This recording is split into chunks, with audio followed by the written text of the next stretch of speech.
Alkohol.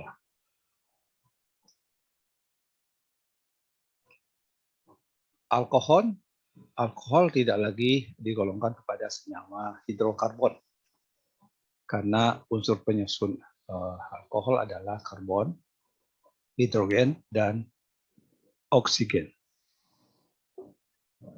Dan alkohol ini dianggap juga sebagai turunan alkana yang memiliki gugus OH atau hidroksi.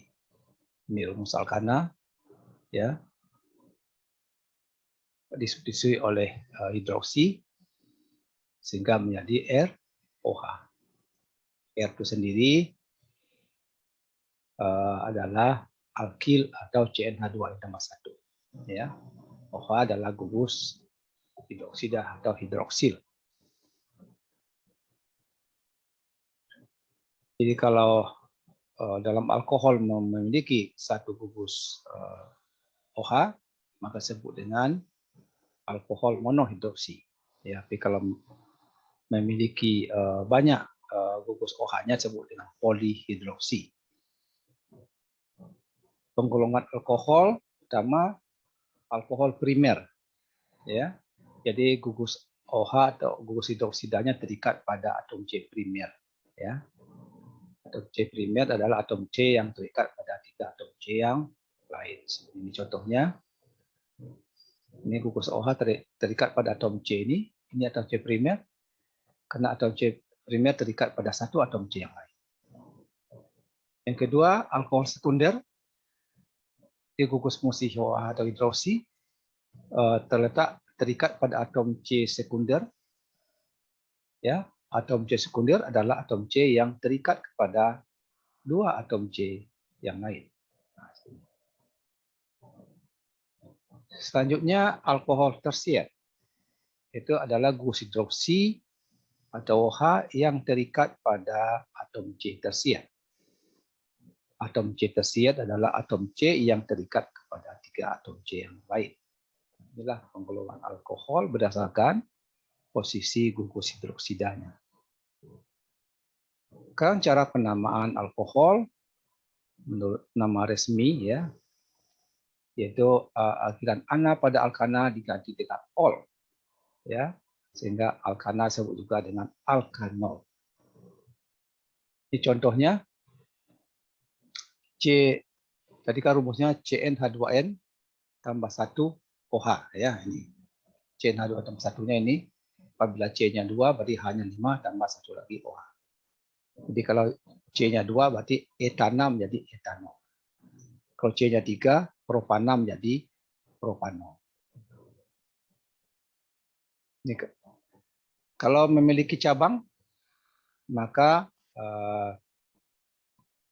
penomoran berdasarkan posisi dari gugus OH-nya. Ya. Yang tidak termasuk rantai utama dianggap sebagai cabang. Contohnya, maka penomoran dari posisi ini. Jadi OH-nya terletak pada atom C pertama, kedua, ketiga, berarti cabang metil terletak pada atom C keempat. Maka namanya 4 metil, ini dihitung 5, ya. Ini 5 penta, 4 metil, 1 pentanol. Ya. 4 metil, 1 pentanol. Ada juga orang menyebut 4 metil pentanol 1.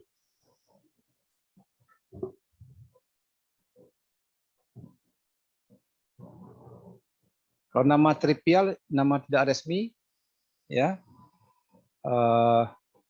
biasanya diambil dari nama gugus akil yang mengikat gugus OH-nya. Contohnya, ini kalau nama resminya ini metanol menjadi metil alkohol. Ini nama resminya etanol menjadi etil alkohol. Ini propil alkohol, ya. Kemudian kalau bercabang seperti ini, isopropil, ya, alkohol. Ini kan ini sama ini, ya, isomer ini. Sifat fisika, nah gugus hidroksi ini bersifat polar. Akibatnya alkohol rantai pendek itu larut di dalam air. Karena semakin panjang rantai alkohol, kepolarannya berkurang, sehingga kelarutannya juga dalam air berkurang. Kita lihat contohnya. Ini etanol, jarak kutub negatif dan positifnya cukup dekat, sehingga kepolarannya cukup tinggi. Ya. Nah, kalau kita lihat contoh yang lain, 1, 2, 3, 4, 5, pentanol. Pentanol, ya. Jarak kutub positif dan negatifnya cukup jauh sehingga kepolarannya berkurang, ya, sehingga kelarutan etanol itu lebih tinggi dibandingkan dengan pentanol. Jadi semakin panjang rantainya, semakin kurang kepolarannya, semakin berkurang juga kelarutannya dalam air. Reaktivitas alkohol atau kemampuan alkohol untuk bereaksi dengan zat lain sehingga terbentuk senyawa baru. Nah, alkohol primer itu lebih reaktif dibandingkan dengan alkohol sekunder. Sekunder juga lebih reaktif dibandingkan dengan alkohol tersier. Ini alkohol primer, ya, lebih reaktif dengan yang sekunder, lebih reaktif lagi dibandingkan dengan tersier. Sifat-sifat kimia, jadi bisa disubstitusi, ya. Ini Na-nya bisa masuk, H-nya bisa keluar, ya. Kemudian bisa juga oksidasi, ini banyak juga terjadi. Nah, kalau oksidasi ini alkohol primer, sekunder, tersier itu berpengaruh. Nah, sekarang kita lihat alkohol primer. Alkohol primer kalau dioksidasi dengan oksidator lemah, contohnya kalium bikromat ini, maka nanti akan dihasilkan aldehid. Ya, aldehid. Tapi kalau kita gunakan oksidator lemah atau kalium bikromat ini dalam jumlah yang berlebih, maka juga terbentuk aldehid. Tapi setelah aldehid terbentuk, aldehid berubah lagi menjadi asam karboksilat. Itu kalau menggunakan oksidator lemah berlebih. Contohnya, ini alkohol primer, ya. Kalau digunakan kalium bikromat tidak berlebih, maka hasilnya aldehid, etanol.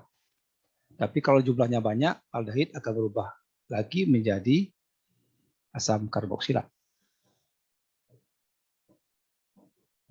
Sekarang kalau kita gunakan oksidator kuat. Nah, kalau digunakan oksidator kuat, jadi ya langsung terbentuk asam karboksilat, ya. Jadi tidak terbentuk aldehid, tapi langsung berubah menjadi asam karboksilat. Contohnya ini. Nah, contoh oksidator kuat itu adalah kalium permanganat ini. Jadi dari alkohol langsung menjadi asam karboksilat. Jadi dari etanol bisa menjadi asam etanoat, ya, atau sebut juga dengan cuka. Jadi cuka itu bisa dibuat dari alkohol, dari etanol. Sekarang kita lihat alkohol sekunder. Nah, alkohol sekunder hanya dapat dioksidasi jika menggunakan oksidator kuat sambil dipanaskan. Ya, jadi tidak bisa menggunakan oksidator lemah. Jadi menggunakan oksidator kuat dan harus dipanaskan. Hasilnya apa? Senyawa keton. Ya, kita lihat ini alkohol sekunder. Ya, ini atom C sekunder mengikat dua atom C yang lain. Ya. Jadi menggunakan oksidator kuat dan dipanaskan. Ya, dipanaskan. Terbentuk nanti keton. Ini ketonnya, ya. Jadi dari alkohol bisa menjadi keton. Itu alkohol sekunder. Sekarang alkohol tersier. Nah, alkohol tersier hanya dapat dioksidasi jika menggunakan oksidator kuat berlebih. sambil dipanaskan. Hasilnya apa? Asam karboksilat, keton, gas CO2 dan air atau H2O. Jadi kalau oksidatornya tidak berlebih juga tidak akan bisa bereaksi. Ini hasilnya asam karboksilat, ini keton, tambah CO2, gas ya, kemudian H2O. Sekarang kita lihat beberapa alkohol yang banyak digunakan. Yang pertama metanol atau CH3OH.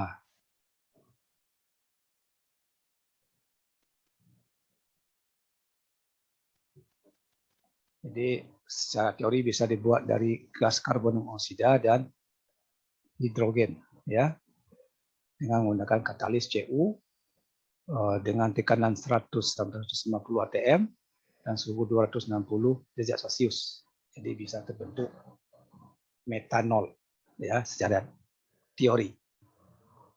Sifat-sifat metanol. Ini cairan yang tidak berwarna, larut di dalam air, tapi bersifat racun. Jadi kalau terminum atau meminum metanol dalam jumlah yang sedikit itu bisa menimbulkan kematian. Ya, biasanya sebelum kematian itu buta dulu mata kita. Nah ini ya berita-berita menyatakan bahwa orang minum oplosan ya meninggal ya. Ini diduga karena mereka mengoplos spiritus menggunakan spiritus, salah satu bahan yang dicampur.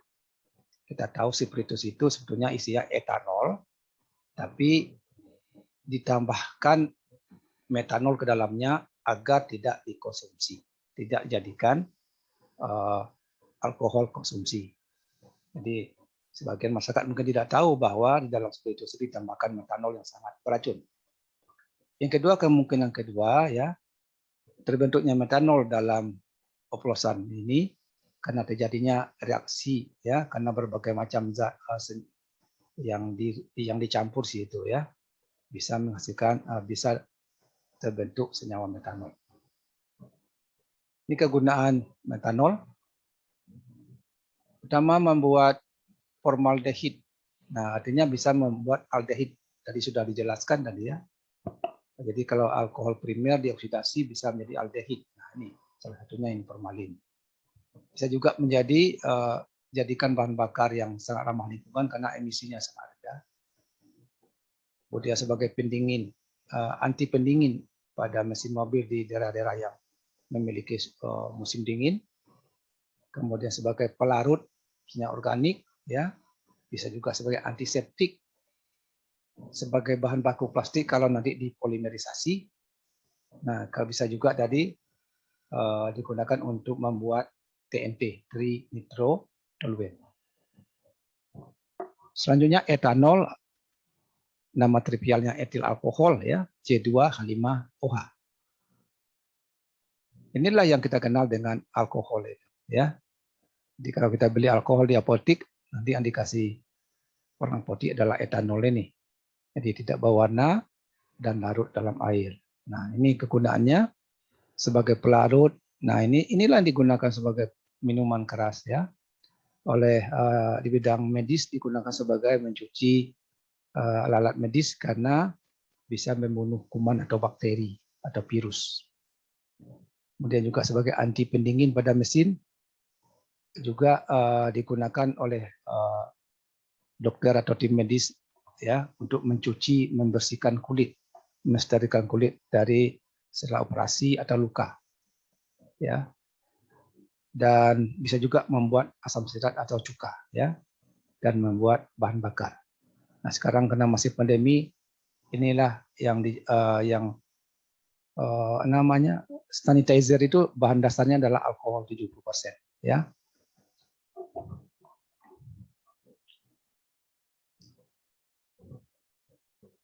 Ini bahan bakar etanol ini sangat ramah lingkungan ya. Karena tidak memerlukan kel ya tetraethylet ya. Inilah yang bisa mencemari lingkungan karena dia sebenarnya tidak terbakar, fungsinya hanya melembutkan suara mesin, ya. Dan pembakarannya sangat tinggi sehingga emisinya rendah.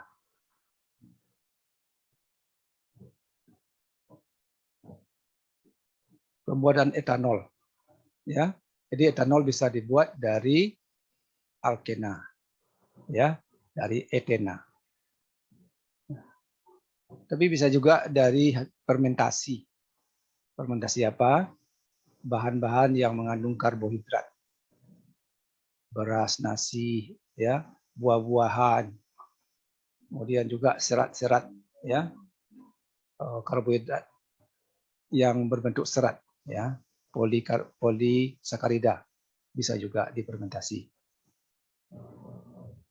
Nah, ini contohnya karbohidrat, ya, dikasih enzim, si air sedikit, ya, maka nanti enzim akan memecah menjadi molekul yang lebih kecil, jadi glukosa. Dan kalau ini dilanjutkan proses fermentasinya, ini lebih pecah lagi menjadi etanol dan gas CO2. Jadi kalau kita perhatikan, ya, membeli tape, ya, tape hitam atau tape ubi, kalau dibungkus plastik biasanya akan plastik kemasannya akan menggelembung, ya, itu karena menguapnya gas CO2.